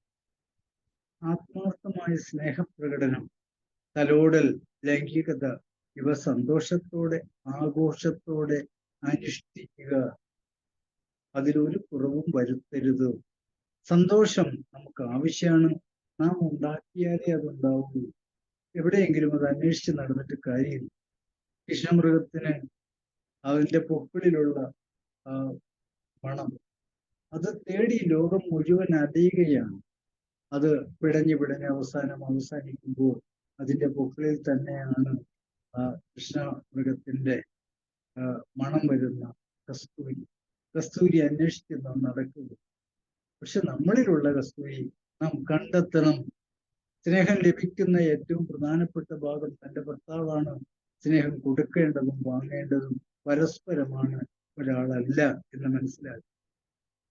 വളരെ പ്രധാനപ്പെട്ട ഒരു കാര്യം, ഭർത്താവിന്റെ മാതാപിതാക്കളെ സ്വന്തം മാതാപിതാക്കളെ പോലെ അടുത്ത് പെരുമാറി സഹായിച്ചു കൊണ്ടുപോവുക. വയസ്സായ ആളുകളാണ്, അവരുടെ ചിന്തകൾ നമുക്കറിയാം. അവരോട് ഒത്തുചേർന്ന് അവർക്ക് വേണ്ട പരിചരണങ്ങൾ കൊടുക്കുമ്പോൾ ആ കുടുംബം സ്വർഗമായി മാറും. അല്ലെങ്കിൽ അമ്മായിയമ്മ എന്നൊരു അമ്മയില്ല, അമ്മ മാത്രമേ ഉള്ളൂ. ഈ മോള് അവിടെ എത്തുമ്പോൾ എൻ്റെ അമ്മയോട് ഞാൻ എങ്ങനെയാണോ ആ രീതിയിൽ പെരുമാറാനുള്ള മനസ്സുമായി വരിക. അങ്ങനെ ഒത്തുചേർന്ന് അവർക്ക് കരുതൽ കൊടുക്കുക, സ്നേഹം കൊടുക്കുക, സഹായം കൊടുക്കുക, അതൊക്കെ ജോലിയുടെ ഭാഗമാക്കി മാറ്റുക. മാത്രമല്ല, സംസാരത്തില്, പെരുമാറ്റത്തില് ശാന്തഭാവം ഉണ്ടാകും. എടുത്തുചാട്ടം ഒന്നിനും ഒരു മരുന്നല്ല. ഒരു ദേഷ്യത്തിന് കിണറ്റിലേക്ക് എടുത്തു ചാടിയാൽ അവിടെ കിടന്ന് 9 ദേഷ്യം വന്നാലും അവർക്ക് തിരിച്ചു കയറാൻ പറ്റില്ല. ഒരു പ്രവൃത്തി ചെയ്യുന്നതിന് മുമ്പ് ഒരു നിമിഷം ഒന്ന് ആലോചിക്കും, വെയിറ്റ്, നമുക്ക് ചെയ്യാം, പ്രവർത്തിക്കാം, ആലോചിക്കാം, എന്നിട്ട് ചെയ്താൽ മതി. അത്രയും തിരക്കൊന്നുമില്ല. എടുത്തുചാട്ടം വേണ്ട. വാക്കുകൾ സമചിത്തതയോടെ ആലോചിച്ച് മാത്രം പറയും. കൈവിട്ട ആയുധവും വായിൽ നിന്ന് പുറത്തുവിട്ട വാക്കുകളും തിരിച്ചെടുക്കാൻ നമുക്ക് കഴിയില്ല. മറ്റൊരു കാര്യം, ഞാൻ പിടിച്ച മുയലിന് 3 കൊമ്പ് എന്ന സ്വാർത്ഥഭാവം ഉപേക്ഷിക്കുക. അവിടെ തിരിച്ചറിവുണ്ടാകുക, ഞാൻ പിടിച്ച മുയലിന് കൊമ്പില്ല. ആ തിരിച്ചറിവ് വരുന്നതോടുകൂടി ആ വാതിൽ നമുക്ക് നിർത്താനായിട്ട് കഴിയും. അപ്പോൾ ചിന്തകൾ വളരെ അത്യാവശ്യമാണ്. യാഥാർത്ഥ്യങ്ങൾ മനസ്സിലാക്കുക, അറിവുകളെ തിരിച്ചറിവുകളാക്കി മാറ്റുക. അത് ഭാര്യയുടെ പക്ഷത്തു നിന്ന് ചെയ്യേണ്ടതാണ്. വളരെ നിസ്സാര കാര്യങ്ങൾ ഊതി വീർപ്പിക്കുന്ന ഒരവസ്ഥ പലപ്പോഴും പല കുടുംബങ്ങളിലും ഉണ്ട്. ഒരു ബലൂണിന് കൊള്ളാവുന്ന പരതി ഊതിക്കോ, പക്ഷെ അതിനപ്പുറം ഊതിയാൽ ബലൂൺ ഭംഗിയുള്ളതായിരിക്കും, പക്ഷെ അത് പൊട്ടിത്തെറിച്ച് തുണ്ടായി ഉള്ള ഭംഗി നഷ്ടപ്പെടുന്നു. അപ്പോൾ ഊതി വീർപ്പിക്കൽ അവസാനിപ്പിക്കുക, മറ്റുള്ളവരോട് മാന്യമായി പെരുമാറുക. അതിഥികൾ വരുമ്പോൾ ആതിഥേയത്വം പ്രകടിപ്പിക്കാൻ നമ്മൾ മുൻകൈ എടുക്കുക. അയാൾ ഒരു ദിവസമേ വരുള്ളൂ, ആ കുടുംബം ഒരു ദിവസത്തെ വരുന്നുള്ളൂ. അപ്പോ മുഖം സന്തോഷകരമായി ഉള്ളത് കൊടുത്താൽ അവർക്ക് പങ്കുവെക്കാൻ പുതിയതൊന്നിനു വേണ്ടി ഓട്ടോ ഒന്നും വേണം. നമ്മുടെ കയ്യിലുള്ള സന്തോഷത്തോട് കൊടുക്കുന്നതിന്റെ വലിപ്പമല്ല, കൊടുക്കുന്ന രീതിയാണ് നമ്മളെ വലുതാക്കുന്നത്. സത്യസന്ധമായ പെരുമാറ്റം കുടുംബത്തിലും ഭർത്താവിനോടും അത് അനുവർത്തിക്കുക വളരെ പ്രധാനപ്പെട്ട കാര്യമാണ്. ഇനി ആരുടെ മേലും നേരത്തെ പറഞ്ഞ ഭർത്താവിന് മേൽക്കോയ്മയുണ്ടെന്ന് അയാൾ ചിന്തിക്കുന്ന പോലെ ഭാര്യ മേൽക്കോയ്മയ്ക്ക് വേണ്ടിയുള്ള യുദ്ധം നടത്തേണ്ട എല്ലാവരും സമന്മാരാണ്. പിന്നെ മേൽക്കോയ്മയുടെ ആവശ്യമില്ലല്ലോ അവിടെ. വീണ്ടും മനസ്സിലാക്കേണ്ടത് മനുഷ്യ ജീവിതം കുറ്റവും കുറവും നിറഞ്ഞതാണ്. സ്വന്തം ഭർത്താവിന്റെ കുറ്റം ആ വീട്ടിനകത്ത് തന്നെ നിൽക്കട്ടെ, ഗേറ്റ് കിടന്ന് പുറത്തുപോയി പരസ്യമാക്കുക അത് നീചമായൊരു പ്രവൃത്തിയാണ്. എന്നോടൊപ്പം വസിക്കുന്ന എൻ്റെ ഭർത്താവിന് ഉള്ള കുറ്റങ്ങൾ നാട്ടിലുള്ളവർക്ക് വിളമ്പുന്ന അല്ല നമ്മുടെ ജോലി. അത് ചെയ്യാതിരിക്കുക. തീർച്ചയായിട്ടും തന്നെ അത് അദ്ദേഹത്തെ വിസ്തരിക്കുന്നത് നാമാണ് സാക്ഷി. അപ്പോൾ സത്യസന്ധമായി ജീവിക്കാനുള്ള ഒരു ശ്രമം നാം അങ്ങോട്ട് കൊടുക്കുക. നാട്ടുകാർക്കല്ല കൊടുക്കേണ്ടത്. പറയാനുള്ളത് നാട്ടുകാരോടല്ല പറയേണ്ടത്, കുടുംബത്തിലാണ്. കുടുംബത്തിൽ എല്ലാവരോടും പറയാൻ കഴിയുന്നെങ്കിൽ ഭർത്താവിനോടെങ്കിലും തുറന്ന് സംസാരിക്കുക. അടുത്ത കാര്യം, ശരീരശുദ്ധിയും വൃത്തിയും വെടിപ്പും മെനയും സൂക്ഷിക്കുക എന്നുള്ളത്. വീടും പരിസരവും വൃത്തിയായി സൂക്ഷിക്കുക. അതൊക്കെ സ്ത്രീയുടെ കടമയാണ്. പുരുഷന്റെ സഹായം എപ്പോഴും സന്തോഷത്തോടെ സ്വീകരിക്കും. എന്നാൽ ശുദ്ധിയായ സ്വന്തം ശരീരത്തെയും സ്വന്തം ചുറ്റുപാടുകളെയും ശുദ്ധിയായി സൂക്ഷിക്കേണ്ടത് സ്ത്രീയുടെ പ്രധാന കടമയാണ്. അടുക്കും ചിട്ടയും ഒരു വീട്ടിലേക്ക് കയറി വന്നാൽ നമുക്കറിയാം ആ വീടിന്റെ അവസ്ഥയാണ്. അടുക്കും ചിട്ടയും ശുദ്ധമായ അന്തരീക്ഷവും ആ വീടിന് മാറ്റുകൂട്ടാൻ ഇതാണ് ഭാര്യ വീടിന്റെ വിളക്കാണെന്ന് പറയുന്നത്. ഇരുട്ടായ അവസ്ഥയല്ല, വിളക്കായി കത്തി നിൽക്കേണ്ടത് ഭാര്യ തന്നെയാണ്, സ്ത്രീ തന്നെയാണ്. ഇനിയും വളരെ പ്രധാനപ്പെട്ടത് ഭർത്താവിന്റെ സങ്കടങ്ങളിൽ, വിഷമഘട്ടങ്ങളിൽ അദ്ദേഹത്തിന് ഒരു പോസിറ്റീവ് എനർജി വാക്കുകളിലൂടെ നൽകേണ്ടത് ഭാര്യയാണ്. നിങ്ങൾക്ക് അങ്ങനെ വരണമെന്ന് നിങ്ങൾ എന്നോട് കഴിഞ്ഞ ആഴ്ച പറഞ്ഞത്, കഴിഞ്ഞ മാസം പറഞ്ഞതിന് നിങ്ങൾക്ക് അങ്ങനെ തന്നെ സംഭവിക്കണമെന്ന് പറഞ്ഞാൽ ആ സംഭവിച്ചതിന്റെ ഫലം അവർ കൂടി അനുഭവിക്കണമെന്ന കാര്യം മറന്നുപോയിക്കൊണ്ടാണ് അദ്ദേഹത്തിന് പോസിറ്റീവ് എനർജി കൊടുക്കുക. നഷ്ടപ്പെട്ടത് പോവട്ടെ, നമുക്ക് ഉണ്ടാക്കിയെടുക്കാമെന്ന ധൈര്യം, ആത്മധൈര്യം കൊടുക്കേണ്ട ചുമതല ഭാര്യയ്ക്കുണ്ട്. ആഭരണ ഭ്രമവും ആർത്തിയും ദൂർത്തും എങ്ങനെയൊക്കെ ഒഴിവാക്കാൻ പറ്റുമോ അത് ഒഴിവാക്കാൻ സഹായിക്കും. ഇനി വളരെ പ്രധാനപ്പെട്ട കാര്യം, ഭർത്താവിനോട് 100% വിശ്വസ്തയായി. ഇന്ന് നാം അനുഭവിക്കുന്ന പ്രധാന കാര്യങ്ങളിൽ ഒന്ന് ഈ അവിശ്വസ്തതയാണ്. വിശ്വസ്തമായിരിക്കാൻ നാം ശ്രമിക്കുക. നമുക്ക് ചെലവില്ലാതെ കൊടുക്കാൻ കഴിയുന്നത്, വാങ്ങാൻ കഴിയുന്നത് നിറഞ്ഞ പുഞ്ചിരിയാണ്. അദ്ദേഹത്തിന് സമ്മാനിക്കേണ്ടത് അത് തന്നെയാണ്. പോകുന്ന വഴി വീട്ടിൽ നിന്ന് പോകുമ്പോൾ ആ ഉമ്മറപ്പടിയിലെത്തി ഒന്ന് പുഞ്ചിരിച്ച് വഴി പറഞ്ഞു വിടാൻ, വരുമ്പോ വന്നോ ആ സന്തോഷം സ്വീകരിക്കാനുള്ളൊരു മനസ്ഥിതി നമുക്കുണ്ടാവുക. അപ്പൊ അത്തരം കാര്യങ്ങൾ പരസ്പരം ചെയ്തു കഴിഞ്ഞാൽ തീർച്ചയായും വൈവാഹിക ജീവിതത്തിന്റെ വിജയം തന്നെയാണ് സ്വന്തം ജീവിത വിജയത്തിന് വഴിയൊരുക്കുന്നത്. ഞാൻ ഇനി ചില കാര്യങ്ങൾ, രാജു MK സർ സുഹൃത്താണ്, അദ്ദേഹത്തിന്റെ വാക്കുകൾ ഞാൻ നിങ്ങൾക്ക് വേണ്ടി തരികയാണ്. അദ്ദേഹം പറഞ്ഞത് ഇതാണ്: സ്വയം വലുതാകാനുള്ള എളുപ്പ വഴിയാണോ മറ്റുള്ളവരെ താഴ്ത്തി പറയുന്നത്? കൃത്യമായി ചിന്തിക്കേണ്ടതാണ്. സ്വയം വലുതാവാനുള്ള എളുപ്പ വഴിയാണോ മറ്റുള്ളവരെ താഴ്ത്തി പറയുന്നത്? സംസാരിക്കാൻ എളുപ്പം പഠിക്കാം, എന്നാല് എന്ത് സംസാരിക്കണം, എങ്ങനെ സംസാരിക്കണം, എപ്പോൾ സംസാരിക്കണം, ആരോട് സംസാരിക്കണമെന്ന് പഠിക്കണമെങ്കിൽ ഒരു ജീവിതം മുഴുവൻ തന്നെ മാറ്റിവെക്കേണ്ടി വരും. സാർ, ഞാൻ ആ വാചകം ഒന്നുകൂടെ വായിക്കുകയാണ്. സംസാരിക്കാൻ എളുപ്പമാണ്, പക്ഷേ എന്ത്, എപ്പോൾ, എങ്ങനെ, ആരോട് എന്ന് കൃത്യമായി പഠിക്കാൻ ഒരു ജീവിതം തന്നെ മാറ്റിവെക്കേണ്ടി വരും. ഇനിയും വളരെ പ്രധാനപ്പെട്ട ഒരു വാക്കാണ്. എന്താണ്? വാക്കുകൾ കൊണ്ട് പ്രചോദനം സൃഷ്ടിക്കാനും പ്രകോപനം സൃഷ്ടിക്കാനും കഴിയും. പ്രചോദനവും പ്രകോപനവും ഉണ്ടാക്കാൻ കഴിയുന്നത് വാക്കുകൾ കൊണ്ടാണ്. അനുഗ്രഹമാകുന്ന വാക്കുകളും അപമാനമാകുന്ന വാക്കുകളും നമുക്ക് പറയാൻ കഴിയും.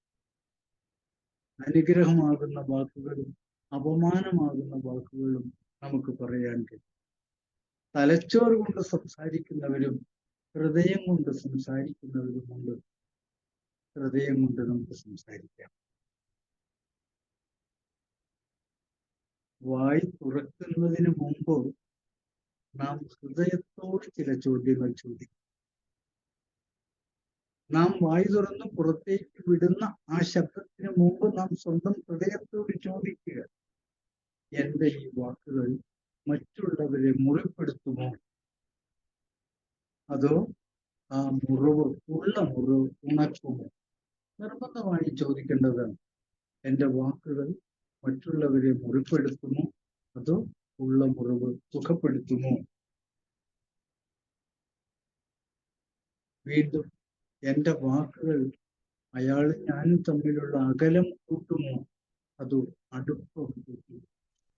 കൃത്യമായി നമ്മൾ അന്വേഷിക്കും. എന്റെ വാക്കുകൾ മറ്റുള്ളവരിൽ നിന്ന് അകൽച്ചയ്ക്കുള്ളതാണ്, മറ്റുള്ളവരോട് അടുപ്പത്തിനുള്ളതാണ്. നമുക്ക് പലപ്പോഴും അറിയാം, ആളെന്ന് മുറിച്ച് കൃത്യമായി വാക്കുകൾ ചിലപ്പോൾ പുറത്തു വരികയില്ല. പക്ഷെ അതിന് നാം ഒരു സോറി പറയാൻ, സോറി സാർ ഞാൻ അങ്ങനെ പറഞ്ഞു പോയി, സോറി മാം ഞാൻ അങ്ങനെ പറഞ്ഞു പോയി, സോറി, നാം ഏൽപ്പിച്ച ആഘാതം ഒരു പതുക്കെ ഉരുക്കി പോകാനായിട്ട് സാധിക്കും. അവിടെ തന്നെ ഒന്നുകൂടെ കൂട്ടിച്ചേർക്കാനുള്ളത്, ഒരാളുടെ 1000 കുറ്റങ്ങൾ അറിയുന്നതിന് പകരം അയാളുടെ ഒരു നന്മ അറിയും. അത് നമുക്ക് വളരെ സന്തോഷം. 1000 കുറ്റങ്ങൾക്ക് വേണ്ടിയുള്ള ഓട്ടമാണെങ്കിൽ ഒരു നന്മ കണ്ടുപിടിക്കാൻ, ഒറ്റ നന്മ കണ്ടുപിടിക്കാൻ അത് നമ്മളെ സന്തോഷത്തിലേക്ക് കൊണ്ടുപോകും. ഞാൻ ഇവിടെ ചില്ലറ വാചകങ്ങൾ പറഞ്ഞ് ഈ വിഷയം ഇവിടെ അവസാനിപ്പിക്കുകയാണ്. നിങ്ങൾക്ക് നല്ല ഭാര്യയെ ആഗ്രഹിക്കുന്നു, നിങ്ങൾ നല്ല ഭർത്താവായിരിക്കും എങ്കിൽ മാത്രമേ ആ ആഗ്രഹിക്കാൻ നിങ്ങൾക്ക് അർഹതയുള്ളൂ. തിരിച്ച് നല്ല ഭർത്താവിനെയാണോ നിങ്ങൾ ആഗ്രഹിക്കുന്നത്, അവർ നല്ല ഭാര്യയായിരിക്കാനും ദൃഢപ്രതിജ്ഞ എടുത്തവരായിരിക്കണം. ഭർത്താവ് ഭാര്യയുടെ ഉത്തമ ചങ്ങാതിയാവണം. ഭാര്യ ഭർത്താവിന്റെ കൂട്ടുകാരിയും ഇണയും തുണയുമായിരിക്കണം. അവരെപ്പോഴും ശരീരവും മനസ്സും ഇഴചേർന്ന് ഒന്നുപോലെ പോകേണ്ടിയിരിക്കുന്നു. വിവാഹ ജീവിതം പരസ്പര വിശ്വാസത്തിലും സ്നേഹത്തിലും പങ്കുവയ്ക്കലും അധിഷ്ഠിതമായിരിക്കും. വിവാഹ ജീവിതത്തിന്റെ വിജയം, ജീവിത വിജയത്തിന്റെ ശക്തമായ ചവിട്ടുപടിയാണ്, അനിവാര്യതയാണ്. അവസാനമായി നമ്മുടെ വാക്കുകൾ ഹൃദയത്തിൽ നിന്ന് വരട്ടെ എന്ന് ആശംസിച്ചുകൊണ്ട് എന്റെ വാക്കുകൾ നിർത്തുന്നു. നന്ദി സർ.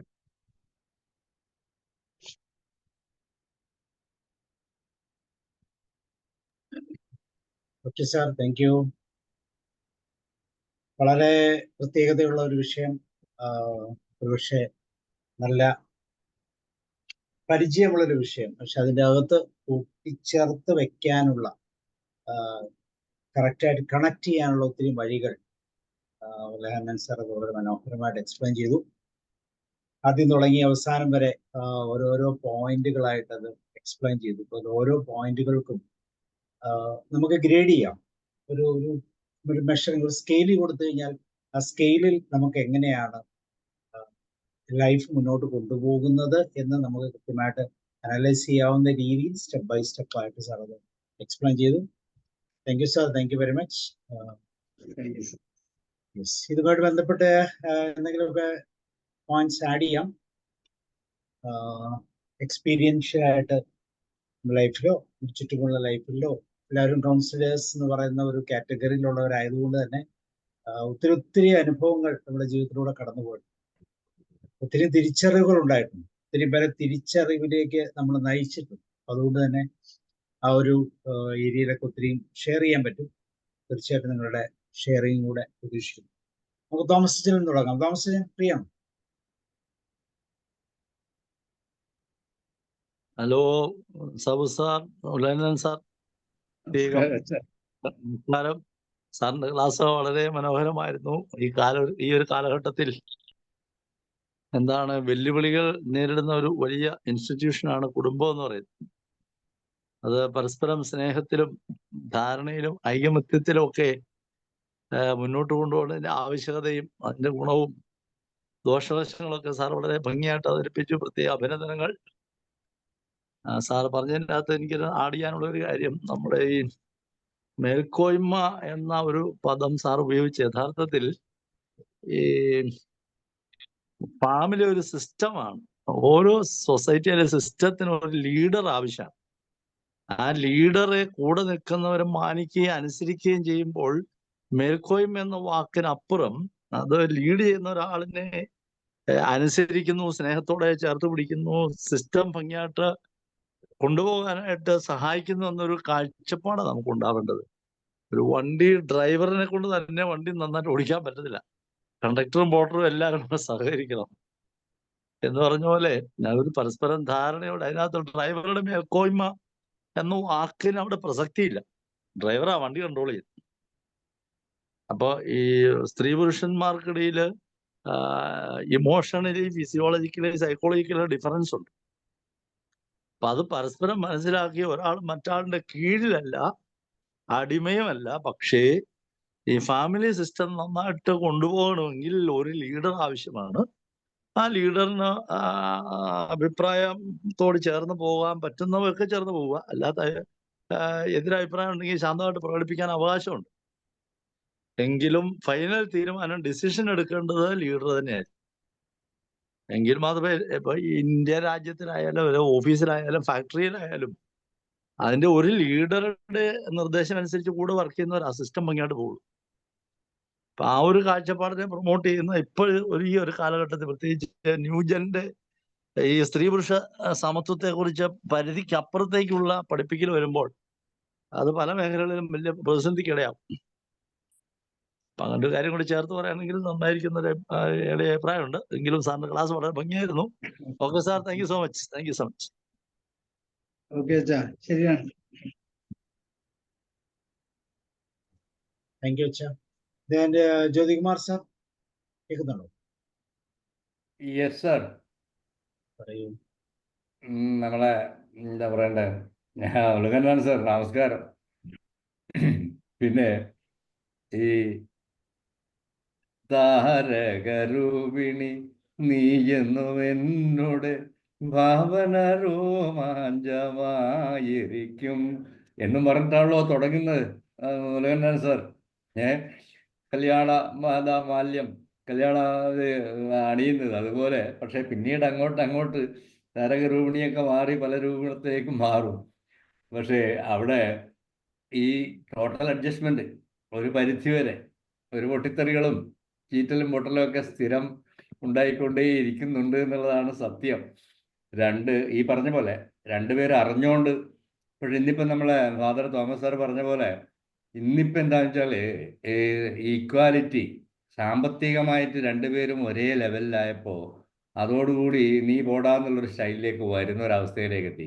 അവിടെ ഒരു കമാൻഡർ അല്ലെങ്കിൽ നമ്മളെ പഴയ കാലത്തെ ആ ഒരു കൺസെപ്റ്റ്, ഒരു ലീഡർ അല്ലെങ്കിൽ ഒരു അനുസരിക്കുക, ആരെങ്കിലും ഒരാൾ അനുസരിക്കുക എന്നുള്ളൊരു കാഴ്ചപ്പാട് വരുമ്പോൾ, സ്നേഹത്തോടെയുള്ള ഒരു അനുസരണമായി മാറുമ്പോൾ അത് നന്നായിട്ട് പോകും. പക്ഷെ ഇന്നിപ്പോൾ അതിന് കാരണം ഹസ്ബൻഡിനേക്കാൾ കൂടുതൽ ശമ്പളം ഭാര്യ വാങ്ങുന്നുണ്ടെങ്കിൽ അവിടെ കോംപ്ലക്സ് വരികയും പിന്നീട് അങ്ങനെയുള്ള പ്രശ്നങ്ങളൊക്കെ വന്ന് പ്രശ്നം ഉണ്ടാവുകയാണ്. ഇപ്പം അടുത്തൊക്കെ ഞാൻ എയർപോർട്ടിലൊക്കെ വെച്ച് കണ്ടപ്പോൾ എനിക്കിങ്ങനെ അത്ഭുതം തോന്നിപ്പോയി.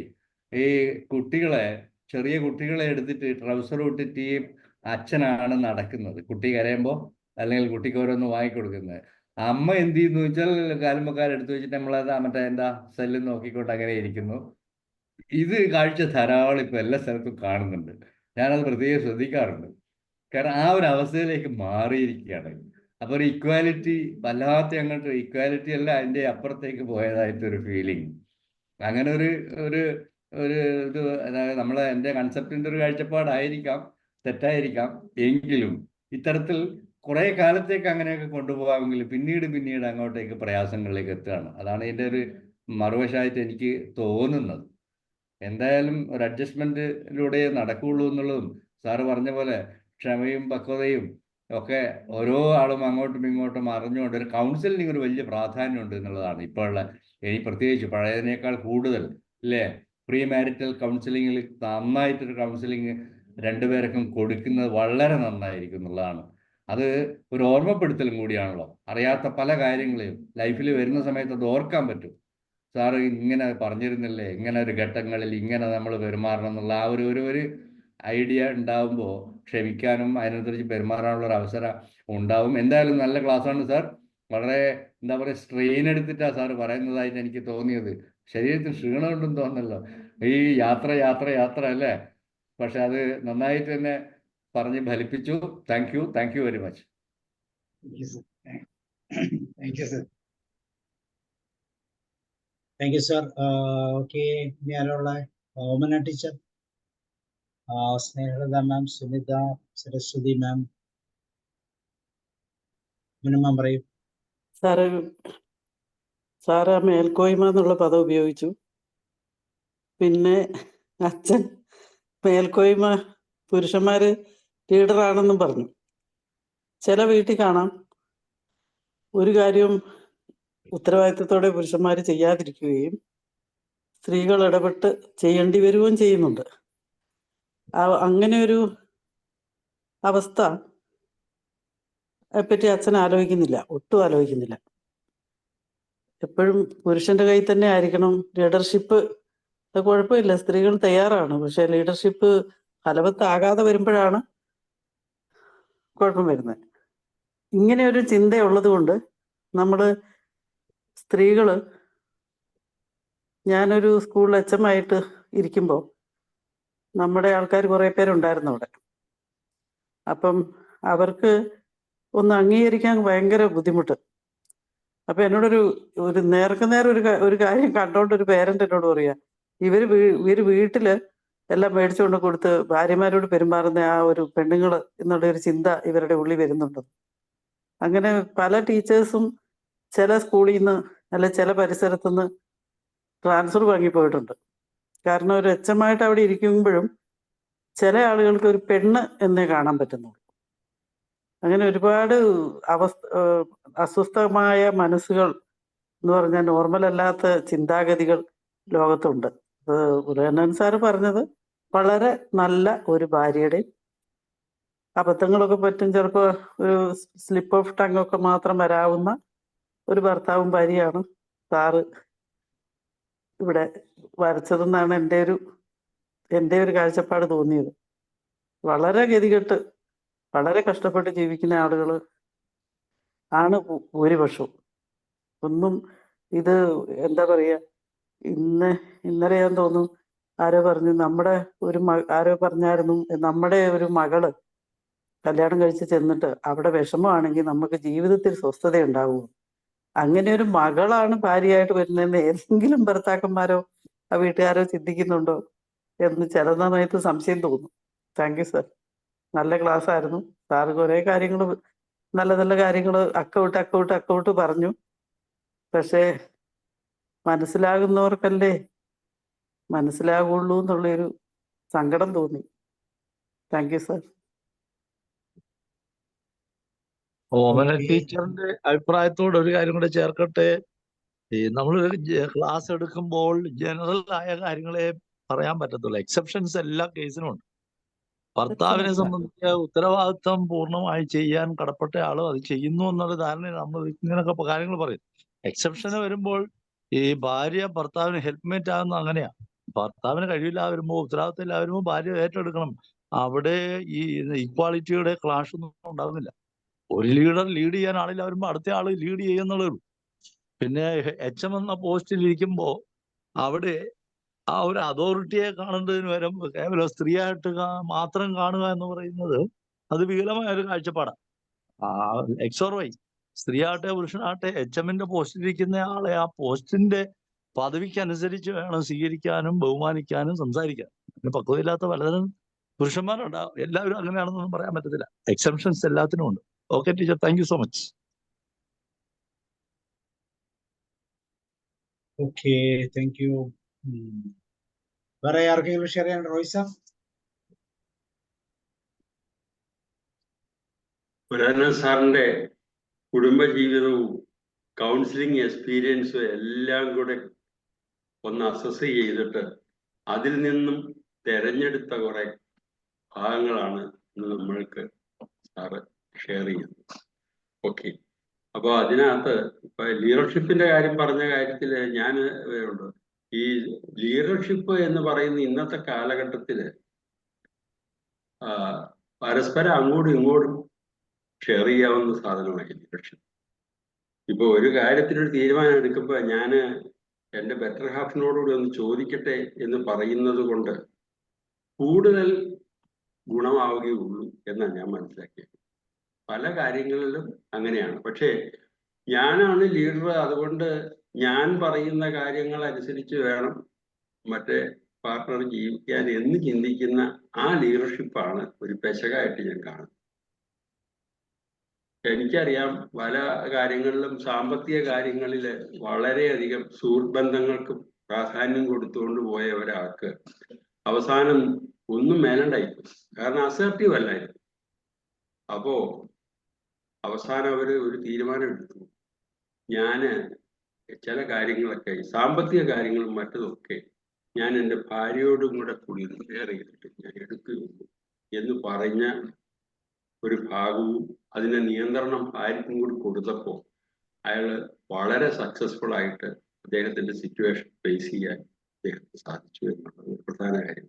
അപ്പൊ അതുകൊണ്ട് ഈ ലീഡർഷിപ്പ് എന്ന് പറയുന്നത് പുരുഷന്റേതാണെന്നോ അല്ലെ സ്ത്രീയുടെ ആണെന്നല്ല, ആ അവസരങ്ങൾ അനുസരിച്ച് ആലോചിച്ച് ലീഡർഷിപ്പ് ഒന്ന് ട്രാൻസ്ഫർ ചെയ്താൽ ഒരു കുഴപ്പവും അതിനകത്ത് വരാൻ പോകുന്നില്ല എന്നാണ് ഞാൻ മനസ്സിലാക്കി വെച്ചിരിക്കുന്ന കാര്യം.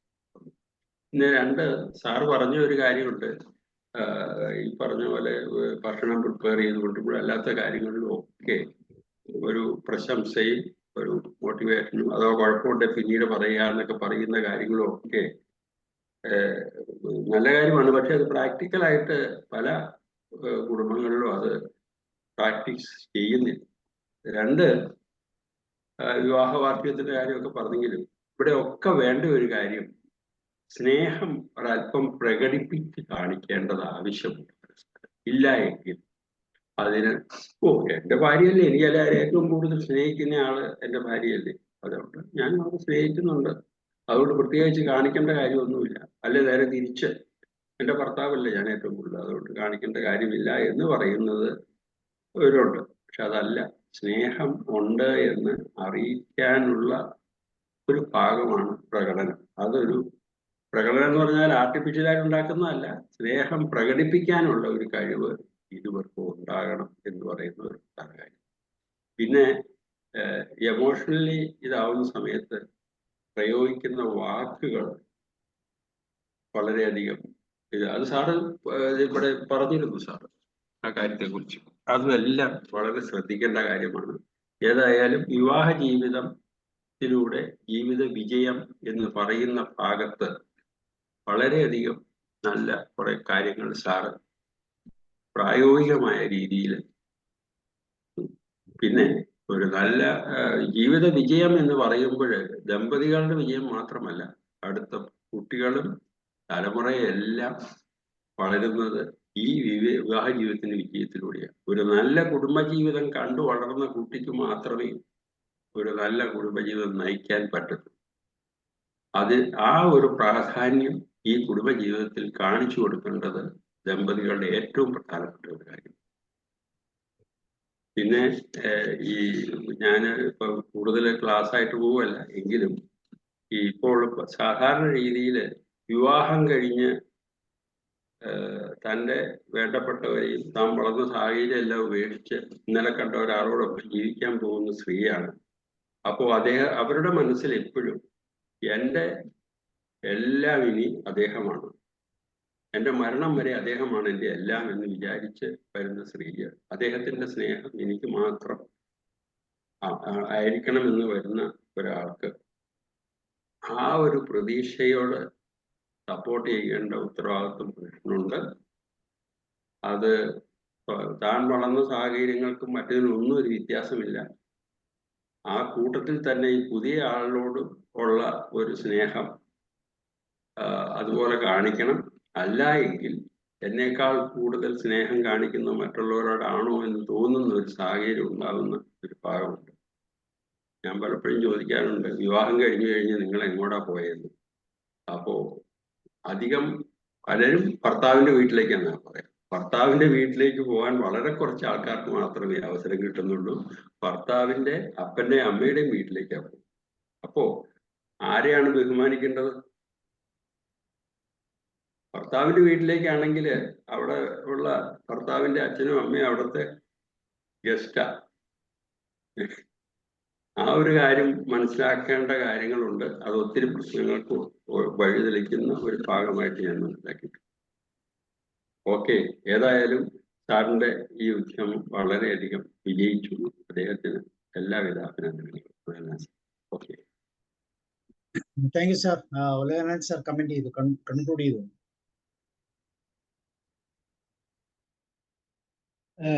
ഞാൻ ഈ കാര്യങ്ങളെല്ലാം തന്നെ പൊതുവായിട്ടാണ് സംസാരിച്ചത്. കാരണം നമ്മൾ ആ വിഷയം നമ്മുടെ ജീവിത വിജയത്തിന്, ഈ കുടുംബജീവിതം വിജയപ്രദമായില്ലെങ്കിൽ ആ വ്യക്തിയുടെ ജീവിത വിജയം തകരാറിലേക്ക് പോകും. പിന്നെ ലീഡർഷിപ്പിനെ കുറിച്ചാണ് പലരും പറയുന്നത്. ഞാൻ പറഞ്ഞത്, താൻ പ്രമാണിയാണോ, ഞാനാണ് ഈ വീടിന്റെ നായകൻ എന്ന ചിന്തയില് മറ്റുള്ളവരെ അവഗണിക്കരുത്. പട്ടാളച്ചിട്ടയിലെ കുടുംബത്തെ മുന്നോട്ട് കൊണ്ടുപോയാൽ പലർക്കും മറ്റുള്ളവരെ അംഗീകരിക്കാത്തതിലുള്ള വേദനയും, അദ്ദേഹം തെറ്റുകൾ ചെയ്യുന്നതിന് ഏതെങ്കിലും കുടുംബത്തിന് വേണ്ടി ശരികൾക്ക് പകരം ചിലപ്പോൾ തെറ്റുകളാവും വരുന്നത്, എന്നോടൊന്ന് ചോദിക്കായിരുന്നു എന്ന് ഉള്ളിൽ പറയുന്ന കാര്യമുണ്ട്. ഇവിടെ ലീഡർഷിപ്പ് വേണം, ഒരു നിർദ്ദേശകൻ ആവശ്യമാണ്, ഒരു ഡയറക്ടർ ആവശ്യമാണ്.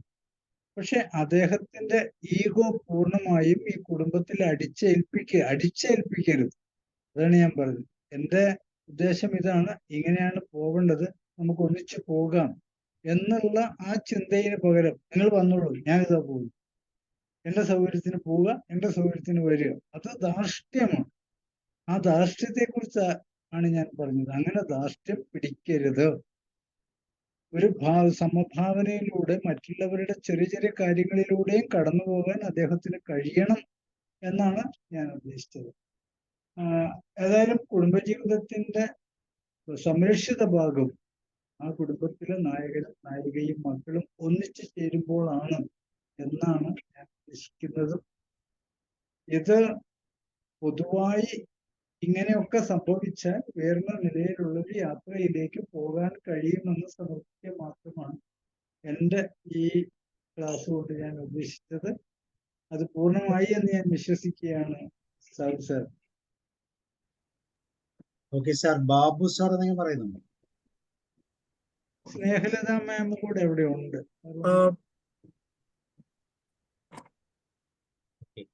So okay sir, thank you.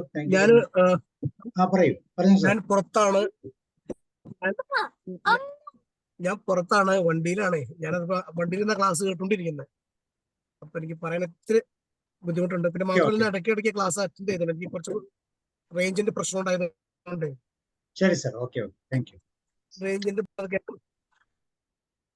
Okay Ulaganathan sir, അപ്പൊ താങ്ക് യു. വേറെ ആരും പറയുന്നില്ല എന്ന് തോന്നുന്നു. അങ്ങനെയാണെങ്കിൽ നമുക്ക് വൈൻഡപ്പ് ചെയ്യാം. നാളത്തെ ദിവസം നമ്മൾ കഥയിലുമുണ്ടൊരു കാര്യം. ഡോക്ടർ ശിവദാസ് ആണ് കഥ പറയുന്നത്. വളരെ രസകരമായി മനോഹരമായി കഥ പറയുന്ന ഒരു കഥാകൃത്ത് കൂടിയാണ്, സൈക്കോളജിസ്റ്റും കൂടിയാണ് ഡോക്ടർ ശിവദാസ്. അപ്പൊ നാളെ വൈകുന്നേരം 7 മണിക്ക് ശിവദാസ് സാറിന്റെ കഥയിലേക്ക് നമുക്ക് പോകാം. ഇന്ന് ഉലകനാഥൻ സാറിന് ഒരിക്കൽ കൂടെ നന്ദിയും സ്നേഹവും അറിയിക്കുന്നു. എല്ലാവർക്കും ഒരു ഗുഡ് നൈറ്റ് പറയാം, അല്ലേ?